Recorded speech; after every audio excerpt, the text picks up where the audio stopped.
Hey guys, what's up? Welcome to TSK Tutorials, and this is FPS 1.43. So in our last episode we made inverse kinematic arms that can hold the gun no matter where that gun is or rotated, as long as it's close enough to actually grab onto. So now we need to add some behaviors to the gun.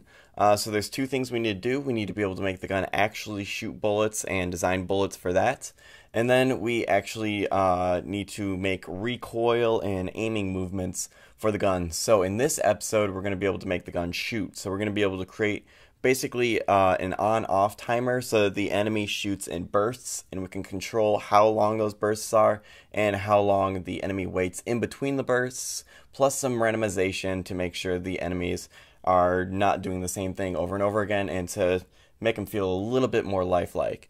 And because our enemy is going to be able to shoot bullets now, we need to be able to actually kill the player and make those bullets be able to do something. So it's really not that hard to be able to make a dying animation for the player, so we're going to do that really quickly at the end of this episode.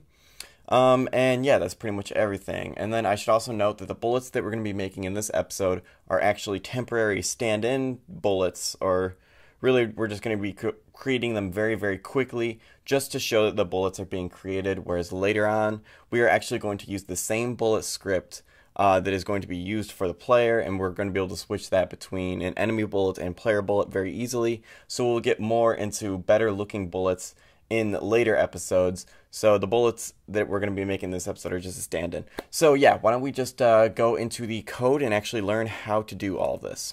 Alright, so let's take a look at the variables inside of our first script, and it is a new script called enemy gun script. Now the first variable is bullet of type game object. So this is just like in the player's gun. We're just saving a prefab that is going to be the type of bullet that we are going to be shooting, and we're just saving it inside of a prefab. And then we are going to have the variable bullet spawn. So this is, again, just like on the player gun. It's going to be an empty game object that's going to represent where the bullets are going to spawn from. And then we have two variables down here. So we got fire speed. So this is going to be the number of bullets per second that this gun is going to shoot. And then we have track fire, and this is going to be a timer that's going to count down from 1 to 0 at a speed of time.delta times fire speed. So that is going to be how we're going to keep track of how many bullets per second the gun is actually going to shoot. Alright, our next two sets of variables. First we have fire burst time of type float, and we have it default set to 1. So fire burst time is basically, or a fire burst, is going to be the enemy holding down the trigger. So fire burst time is going to be the default amount of time, and then we are going to add to it fire burst random add, and then we're going to put these two numbers added together inside of a timer and have that timer count down to 0, and that is going to be the number of seconds that the enemy is going to hold down the trigger and shoot bullets. And then we have the opposite thing happening with a burst pause. So we have burst pause time. So this is going to be the enemy letting go of the trigger. So once again, we have burst pause time, so this is the default value, and then burst pause random add, and this is going to be a random amount added to the end of it to make sure it's not the same every time. And then we're going to save both of those inside of these timers right here, and these are going to be the timers that are going to count down and take turns counting down to know when the enemy should be holding down the trigger and when the enemy should be letting go of the trigger. Alright, let's take a look at the one line of code that we're going to be putting inside of function awake. So we're setting track burst to equal fire burst time. So basically the reason why we're doing this is just to set up the timers so that the timers know where to start. So it's going to start in firing mode, and then it's going to count down however long it wants to fire. In this case, it's going to be fire burst time, and then it's going to let go of the trigger, and then it's going to calculate again when or how long it wants to have the trigger let go, and then at the end of that timer it's going to run a calculation again to know how long to hold down the trigger for, start holding down the trigger, and then it's going to count down. So that's how the timers are going to work. So let's take a more detailed look at all of that inside of function update, which is all of this code here. Alright, so first of all, we're putting everything inside of one big if statement inside of function awake. and which actually brings me to a variable that I forgot to add, which is the enemy movement script. And as you can see, E is a lowercase right here because we're remembering one particular enemy movement script, and it is going to be of type enemy movement script, and the E is capitalized here, showing that we are saving the script kind of as like a class or a variable type, and we're just remembering the enemy movement script that it was the parent of the or enemy body script, I guess. Alright, and then so we're going to have the if statement be if enemy movement script dot aware. So we're asking if the enemy movement script is set to aware or not, or if the enemy knows that the player is there. If the if the enemy doesn't know that the player is there, then the gun is going to be, basically it's not going to do anything. So it's going to be free to put animations on it. So if you want to put animations on your gun, the inverse kinematic arms are going to follow the gun, and you'll be able to easily animate the gun that way. So if they're just walking and it's in a relaxed position like that, you can go ahead and animate it. But if it is aware, then we're going to run all of this code here. Alright, so I'm going to go a little bit out of order and actually look at this chunk of code here first, because this is going to be our two timers that are going to go back and forth and track whether or not we should be shooting or whether or not we should be letting go of the trigger. So our first timer right here is going to track holding down the trigger. So we have if track burst is larger than 0, then track burst minus equal time dot delta time, and then if track burst is smaller than or equal to 0, track burst pause equal burst pause time plus random dot value times fire burst random add. So let's break that down. So track burst, this is the timer that we count down, and then once it reaches 0, as you can see down here, it's going to reset. So if it is larger than 0, then we are going to minus equal time dot delta time from it, essentially turning this variable into a timer because it is counting down at a rate of 1 unit per second. And then if track burst is smaller than or equal to 0, so if the timer has gone down all the way and it's reached 0, then track burst pause. So now we are setting the track burst pause timer to actually equal something. So once that happens, then this timer is going to turn on, and we're going to set it to burst pause time, so the default amount of time that the letting go of the trigger is going to be, plus random dot value times fire burst random add.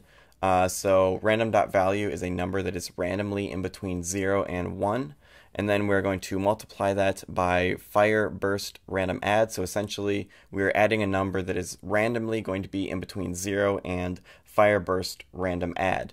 And then so now this timer is set up, so it's reached 0, and now it's set this timer to be something that is larger than 0. So if track burst pause is larger than 0, track burst pause minus equal time dot delta time. So now we are counting down track burst pause just like we did up here, and then also just like up here we have if track burst pause is smaller than or equal to 0, track burst. So now we are turning on the hold down trigger timer because we're inside of the let go of trigger timer. We're going to set it to the default amount of time fire burst time plus random dot value times burst pause random add. So essentially they're both exactly the same, except one's dealing with holding down the trigger and one's dealing with letting go of the trigger. Alright, now that I have the two timers explained, it should be pretty simple to understand how firing the actual bullets should work. So we have if track fire is larger than 0, track fire minus equal time dot delta time times fire speed. So track fire, every time we fire a bullet, which is this if statement right here, we're going to set track fire back to 1. So 1 is when track fire is full. But unlike these two timers down here, it's not going down at a speed of 1 number per second, or 1 unit per second, I guess. It is going down at a speed of fire speed per second, because we're multiplying time.delta time at times fire speed. So the larger this number is, the faster this number is going to go down. And basically what that allows us to do is make it very easy to set the fire speed or number of bullets shot per second measured in a way that guns kind of like to be measured in, because most people like to measure their guns in, I think it's actually bullets per minute or rounds per minute, but that's easily translatable that way. So now we have a timer that goes down from 1 to 0, and when it reaches 0, as you can see in here, so if fire time, or not fire time, if track fire is smaller than or equal to 0 and track burst is larger than 0, so to make sure that we're on the hold down trigger timer, then we are going to instantiate a bullet or prefab bullet, and then the bullet spawn position and bullet spawn rotation. So we just created a bullet, and then that bullet's going to have its own script that's going to make that bullet shoot forward. And then we're going to set track fire to 1 and start the timer all over again. So yeah, basically it's just a whole bunch of clockwork just to determine whether or not we should be shooting a bullet. So in our next tutorial, we'll actually go over how to make the gun move and have recoil and all of that good stuff. So next, let's go to the temporary bullet script that we're going to be using for the enemy bullets. Alright, now let's take a look at what I'm going to be calling the temp enemy script. So like I said earlier, this is just a temporary script that we're just going to delete later. Basically, I wanted to create the simplest possible script to control an enemy bullet, because later on we're going to be creating some way cooler bullets, and this is just a stand-in just to make sure the whole system is working and to be able to give a way to actually kill the player. So let's take a look at our variables. The first variable is speed, and this is the value of how fast, or the number of units per second, the bullet is going to move forwards at. The next variable is damage, and this is going to be the amount of damage that is going to be taken away from the player health. And then player transform. This is just going to be in place just to be able to make the bullets be able to interact with the player, or basically hit the player, which we're going to do in a very cheap way, which I'll show you in a second. And then inside of function awake, we have player transform equal game object.find with tag player dot transform. So we're just finding the player through its tag and setting its transform and saving it inside of the variable player transform. That way we don't actually need to set it up. Actually, we wouldn't set it up because it's a prefab. So we needed to do this at the very beginning of when it is created, so that it actually knows where the player is and know whether or not the bullet has actually hit it. Now inside of function awake, we have transform.position plus equal transform.forward times time.delta time times speed. So transform.forward is a magnitude vector that has a magnitude of 1 that just represents a direction, and that direction is the transform's forward. And it should have the same direction as the bullet spawn had when it was first created. So it is just going to, basically this is a vector 3 with a value of 1 pointing in the direction that the bullet needs to go. And then we're multiplying that by time.delta time so that it moves according to actual time and not the number of frames per second the computer is running at. And then we're going to multiply it by speed so that we can make it shoot forward very quickly like a bullet. And this is what I meant when I said we're going to be very cheap when we're detecting the collision with the bullets and the player, because we're just going to use vector3.distance. So we have if vector3.distance transform.position comma player transform.position is smaller than 1. So we're checking the distance between the bullets and the player transform, and if it is smaller than 1, we're going to take damage away from the player's health and destroy itself. So this is really, really cheap, because basically the enemy is kind of shooting like proximity mines that don't actually even need to come in collision with the player. They just need to get close to the player, and then it will give damage to the player. And the way we're giving damage to the player is player transform dot get component player movement script dot health. So we're just accessing a variable that we're going to be putting inside of the player movement script called health and taking away damage from it. And then after that, we're going to do destroy game object, and game object is lowercase. So basically we are destroying the bullet or the game object is destroying itself. So yes, that is the simplest bullet script I could think of. So yeah, this is just a stand-in and we're going to delete it later. So now let's move on to how we're going to be modifying the player movement script and actually adding health and creating the dead body. Alright, so the first variable that we're going to be adding inside of the player movement script is health. So this should be an obvious one. This is just once it reaches 0, you die. And then we have the variable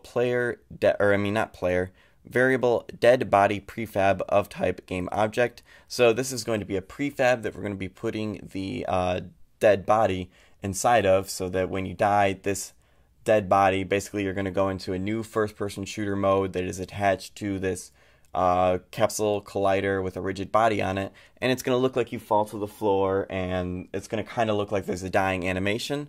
So we need a prefab in which to save that in. So we're putting it inside of a variable called dead body prefab, so we know what prefab to instantiate. And then we're going to be putting this if statement inside of the function update loop, and it is if health is smaller than or equal to 0, so if we're dead, current gun.getComponent gun_script.being held equals false. So basically we want to drop the gun that we're holding because we can't hold it anymore because we're dead. And then we're going to do current gun.rigidbody.add relative force vector3 0 throw gun up force throw gun forward force. So we're going to be using the variables that we already set in place to throw the gun away when you want to pick up a new gun. So basically, instead of picking up a new gun, we're just throwing the gun away and just giving it a little toss to get it away from the player when you die, so you can actually see the gun and the gun doesn't collide too much with your new player capsule. And then what do we do next? We instantiate the dead body.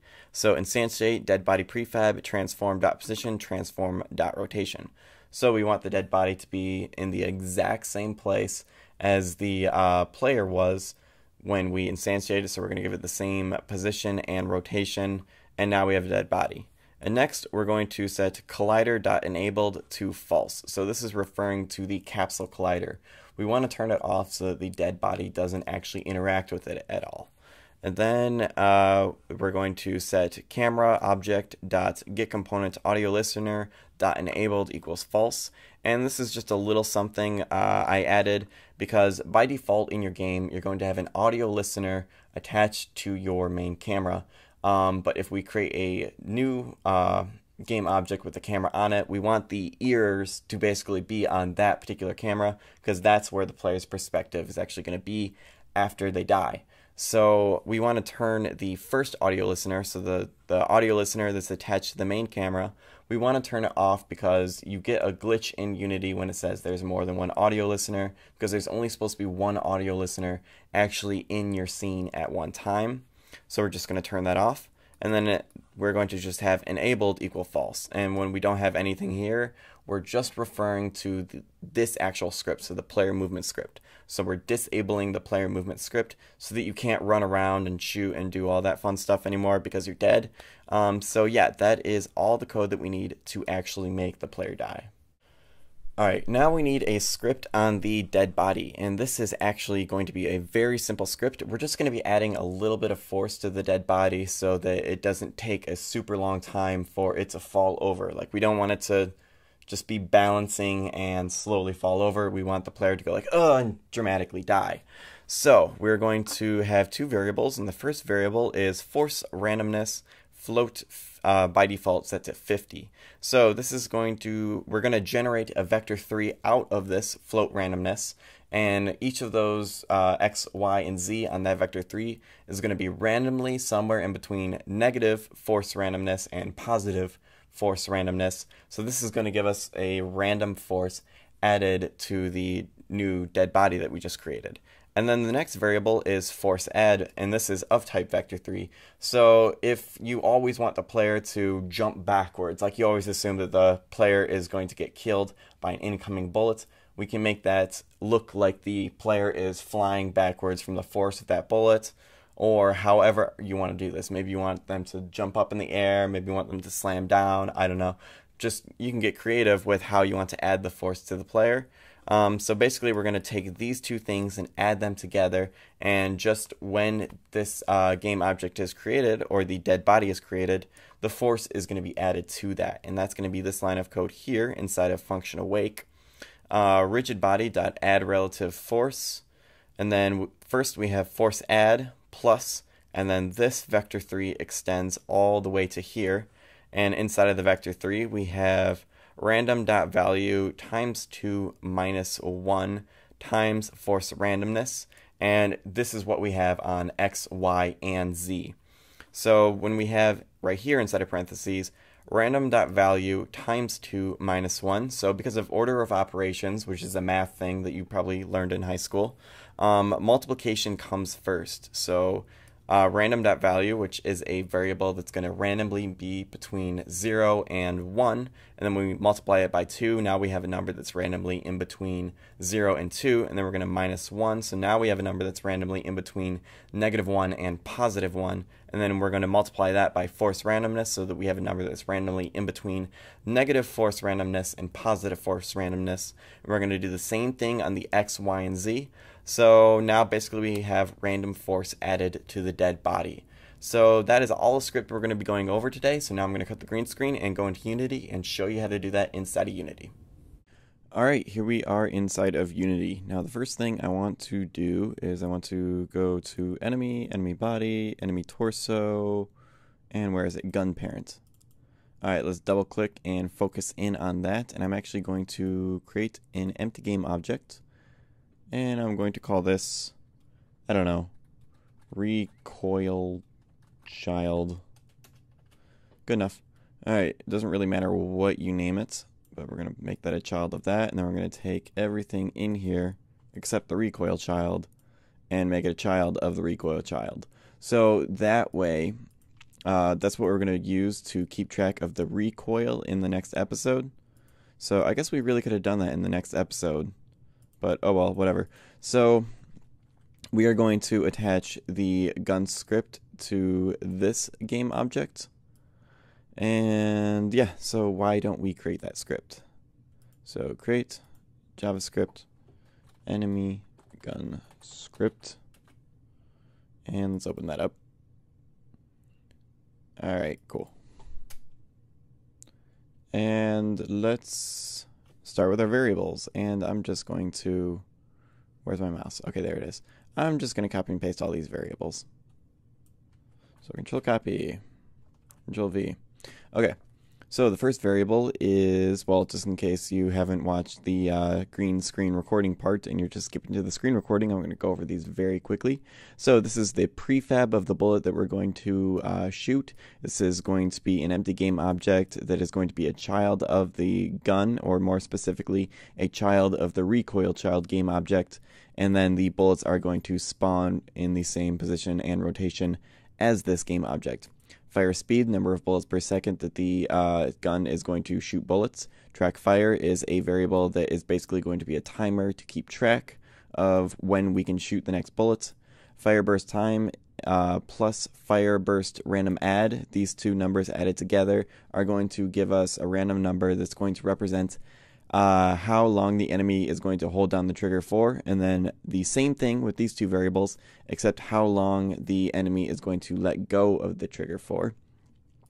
And then track burst is a timer which is used to keep track of when we are holding down the trigger, and this is a timer used to keep track of when we are letting go of the trigger. And enemy movement script, whoops, we are just going to save the enemy movement script because we're going to be referencing it a few times, and it's much easier, or actually I think there's no other way to do it. I'm pretty sure this is the only way. There might be another way, but we need to reference the enemy movement script. So yeah, now the first thing we need to go into is function awake. And I can't remember what the line of code in function awake was. Oh, track burst equal fire time. Track burst. So track burst is the timer that is used to count down how long we should hold down the trigger for. So in other words, if track burst is larger than 0, the enemy is holding down the trigger and shooting bullets. So we're going to have it by default be fire Whoops, not fur. Fire burst time. And that should be good enough. And now function awake. I mean, yeah, wait, no, function update. That's what I meant.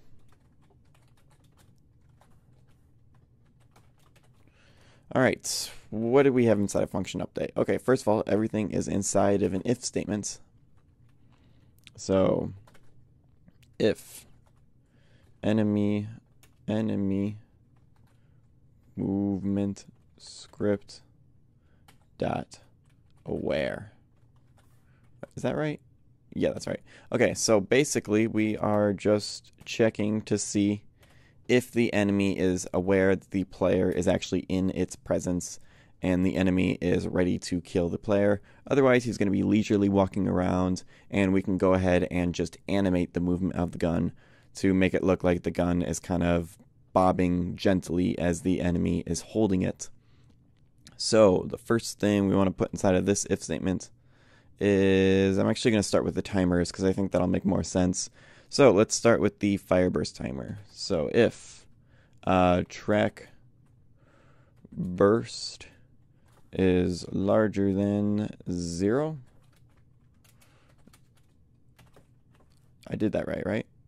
We're doing this part right here. We're going a little bit out of order because I actually think it's easier to understand when these things are up here, because you need these things in place first, but it doesn't actually matter what order it comes in the code. So I think it makes more sense to go that way. So let's see, track burst. First we're going to count down track burst. So track burst minus equal time dot delta time. And now if track burst is smaller than or equal to 0, then we are going to set track burst pause. I think that would have made more sense if I made it track pause instead of track burst pause. But whatever, it doesn't matter. What am I doing? It doesn't matter what you name the variables, as long as you name them all the same. Alright, so what comes next? Oh, so burst pause time plus random value plus fire burst random add. Oh, those are backwards. Whoops. Okay, so anyways, what we're doing is, so our track burst, or our timer that is timing whether or not the trigger is being held down. So if it is being, or if that timer has gone all the way down to 0 and we're ready to let go of the trigger, we're going to start the timer for pausing or letting go of the trigger. So we're going to first start with the default time that we want to let go of the trigger, and that is burst pause time. And then we're going to add, and then put my parentheses first. That usually makes it easier. Did I do that right? Let me take a look. Oh, I actually only need one set of parentheses. Okay, so random dot value times burst pause random add. Okay, so random.value is a number that's going to be randomly in between 0 and 1, and we multiply that by burst pause random add. We're going to get a number that's randomly in between 0 and 1, and when we add that, I mean not 0 and 1, 0 and burst pause random add, and then when we add those two things together, we have a general amount of time in which the enemy will not hold down the trigger, plus a little bit of randomness, so this is what we have up here, the default value. So by default, it's going to pause for 2 seconds plus a random amount in between 0 and 1 second. So in total, somewhere in between 2 and 3 seconds is how long the enemy will be letting go of the trigger. And the firing time will be somewhere in between 1 and 1.5 seconds. Okay, so now let's do the exact same thing, except for the opposite timer. So if track burst pause is larger than 0, then track burst pause minus equal time dot delta time. And then now, once it reaches 0 or goes below 0, either one, if track burst pause is smaller than or equal to 0, then we are going to do track burst equal what I call it, fire burst time plus random dot value times fire burst random add. And now I think we actually have our timers set up. So now we have two timers that are simply, once the enemy becomes aware, of course, are simply just going to go back and forth, going holding down trigger, letting go of trigger, holding down trigger, letting go of trigger. So that's what those two bits of code are going to do. And now we need, well, I guess this whole thing is kind of a mix between a timer and a bullet spawner. So where am I? There I am. Okay. So we're going to do, I need to look back at that. If track fire is larger than 0. Okay. So if track fire, is that what I called it? Yep, track fire is larger than 0, then we're going to do track fire. Actually, one thing I just realized. There's no real reason why we need this if statement right here. Because without this if statement, it's just going to keep counting down into negative numbers. And if it does go into a negative number, then it's still going to work because it's smaller than or equal to. So, well, whatever. I guess you can add it or you don't have to add it. I already typed it. I guess I might as well keep it. So if track fire, we're going to minus equal time dot delta time times fire speed. Dang it. Okay, so the reason why we multiply time dot delta time times the fire speed is because whenever track fire reaches 0, we are going to instantiate a bullet. As you can see over here, we're going to instantiate a bullet and set track fire to 1. So track fire really only counts down from 1 to 0 and just keeps on doing that over and over again. So we needed to go down by time dot delta time times fire speed. Because the larger the number fire speed is, the faster it will go down. And when we use this equation in the inspector, we can basically more easily figure out the fire speed we want to use, because fire speed will be in bullets per second. So we could write a comment right here and just write in bullets per second. So yes, that is why we do it like that. And now we need if track fire is smaller than or equal to 0, and what was the and part? Oh, track burst is larger than 0.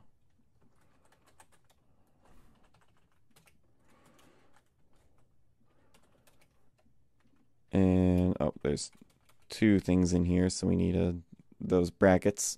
All right, so if track burst is smaller than, if track fire is smaller than or equal to 0, so in other words, that's the bullets per second that just keeps on tracking how fast we fire bullets.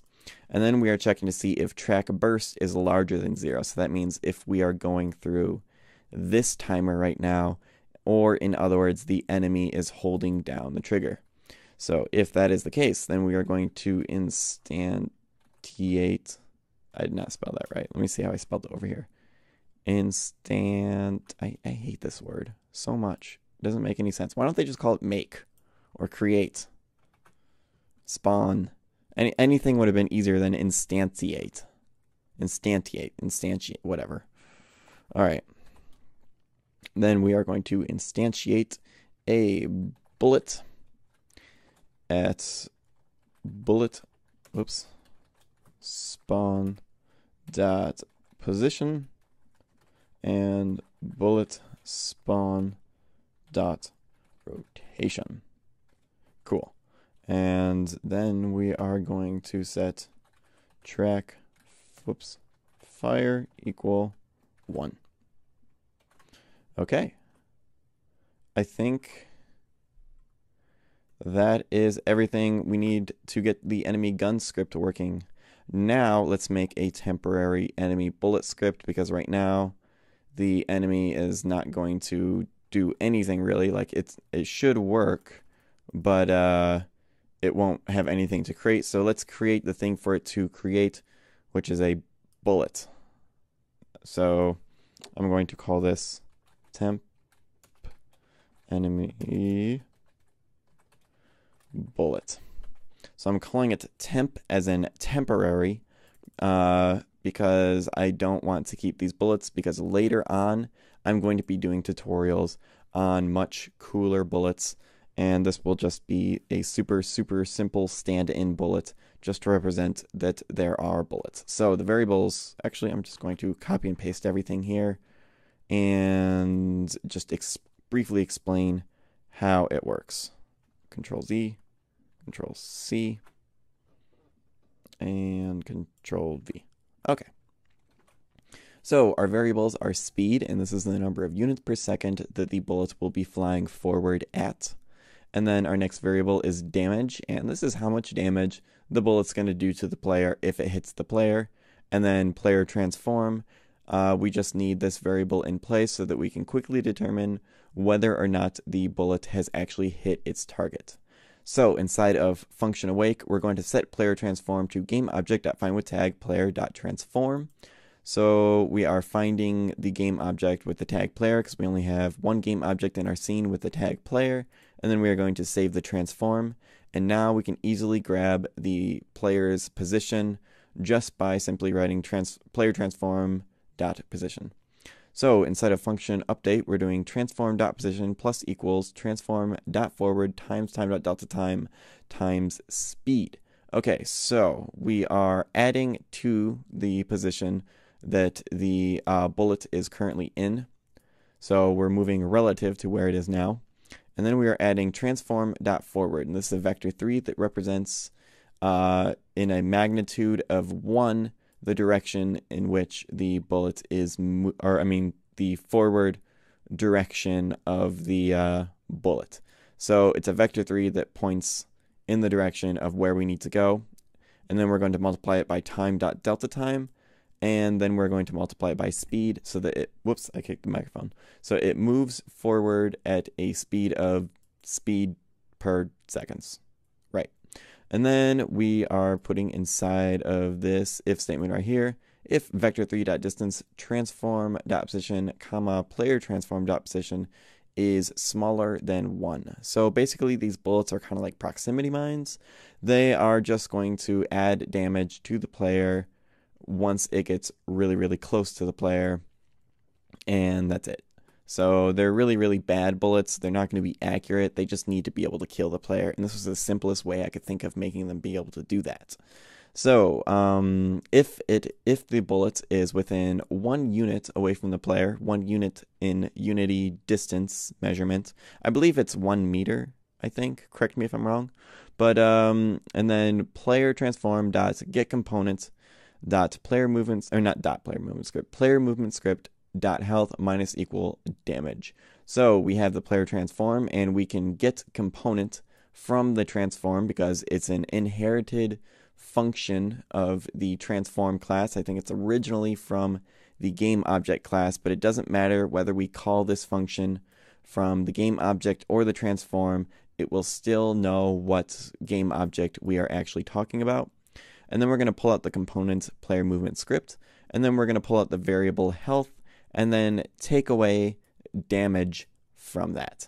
And then we are going to destroy the bullet. So we have destroy and then game object in lowercase, and because it is in lowercase, that means we are referring to the game object that this script is attached to. Okay, so those are our bullets. So let's actually set up a bullet. So I'm going to create a sphere, and I'm going to shrink it down. Whatever. And let me just move it over. It really doesn't matter where it is. And then I'm going to add temp enemy bullet to that. And I think that should be done. So now I'm going to create a prefab, and I'm going to call this temp enemy bullet prefab. Cool. And then I'm going to drag and drop the sphere. This is the sphere. Yes, same sphere. Okay. So I'm going to drag and drop it. Where did it go? Right there. Cool. And now I can delete the sphere. And now I'm going to go to gun parent. Enemy gun script. Where are you? Enemy gun script. I'm going to add it to that. Enemy movement script. I need to add the topmost because this one has the enemy movement script attached to it. And I keep getting lost. Where did the gun parent go? There it is. Bullet spawn. We need to create a bullet spawn. So let's create game object, create empty. And I'm just going to move it right there. Let's see if that's good enough. Wow, I'd have to say that was pretty good for a first try. So I'm going to call this bullet spawn. And I'm going to make it a child of the recoil child. And then I'm going to set the bullet spawn to bullet spawn, and then I'm going to set that to the prefab, which is temp enemy bullet prefab. And I think that's everything. Let's see if this guy is shooting bullets. Or he shouldn't be until he sees me. So let's go over there and see if he sees me. And he's shooting bullets. See, yep, cool. It looks like it's working. Yep, and if I let some of those bullets hit me, which is going to be very hard to do because right now he's not even aiming. He's just blatantly firing them randomly. Or not randomly, just in his straightforward direction. So, yeah. Now, we need to modify the player movement script, not pistol reload. Wait, what happened? Null reference object. Oh. It's because I didn't add health yet, which is what I was just about to do. So let's go to the player movement script. And let's just add it to the end of our list of, our very long list of variables. So var health equal, let's by default make it 100, but I am going to make it something much smaller in the inspector because it will take forever. That, or I could just make the bullets do 100 damage. That could work too. Let me go over quickly. I'm pretty sure. Yep. Now I just need the dead body prefab. Var dead body prefab. And this is going to be a game object. Cool. And now I'm going to just put it at the end of the list of things inside of function late update. Or maybe yours is set to update. It really doesn't matter. Late update, update. There are kind of few cases where the difference between late update and update really make a difference. So I don't think it really matters which one yours is set to. Alright, and I'm just going to copy and paste this out of laziness. Control V, cool. Alright, so if the health is smaller than or equal to 0, that means we're dead. So we are going to set current gun.getComponents gun script being held to false. So we're going to drop the gun that we are currently holding. And then current gun.rigidbody.add relative force, vector 3, 0, throw gun up force, throw gun forward force. So this is the same thing that we do to throw the gun, just like, or actually, did I put this in the enemy, or the, not the enemy gun script, the actual gun script? I can't remember if we, where, oh well, doesn't matter that much. So we're just adding force to the rigid body of the current gun so that it gets thrown forward. And then we're going to instantiate the dead body prefab in the same position and rotation as our player. And then we are going to turn the player's collider off. And then we are going to turn the audio listener on the main camera off, because we don't want more than one audio listener in our scene. And then we're going to set enabled to false to turn this whole script off so that none of these things are running while we are dead, because it wouldn't make sense to have all of this code running while we are dead. And wasn't there... oh, the player dead body script. Cool. Let's go ahead and copy that. And let's create a new game, or create a new JavaScript. Player dead body script. Open that up. And it's going to Control V. Okay, so force randomness. This is going to be the random amount of force applied to all the X, Y, and Z momentum, velocity-ness of the rigid body, and it's going to have a value of whatever we set it in the inspector. And then force add is going to be a force that is always going to be constant and not random at all. So this would be good for if you always want the player body to fly up a little bit or fly backwards as if it's getting hit by a bullet or something like that. And then inside of function awake, we're going to do rigid body.add relative force, force add plus, so we have two vector 3s essentially. Here's one vector 3, here is another vector 3, and we're adding them together. So let's take a look at the second vector 3, because this is the confusing one. So we have vector 3, and then on the X, Y, and Z axes, they are literally identical. It is just inside of parentheses random.value times 2 minus 1. So this, because of orders of operation in mathematics, multiplication comes before addition and subtraction. So random.value times 2, random.value is a value in between 0 and 1, and we multiply that by 2. It's randomly in between 0 and 2, and then when we minus 1, it is going to randomly be in between -1 and 1, and then we're going to multiply that by force randomness so that we randomly get a number that's randomly in between negative force randomness, in this case 50, so randomly in between -50 or positive 50, or whatever you set this to in the inspector. And we have the same thing on X, Y, and Z. So yep, that is a pretty simple script. So now let's actually set up the dead body prefab. So let's go to the player capsule. And I think it'll work if I duplicate it. Duplicate. Alright, now I just need to make sure I make it untagged. Default layer. Yeah, I changed children. And I want to make sure that I save it as dead body. And I want to get rid of the gun camera. And this camera, I believe I want to just take that script off of it.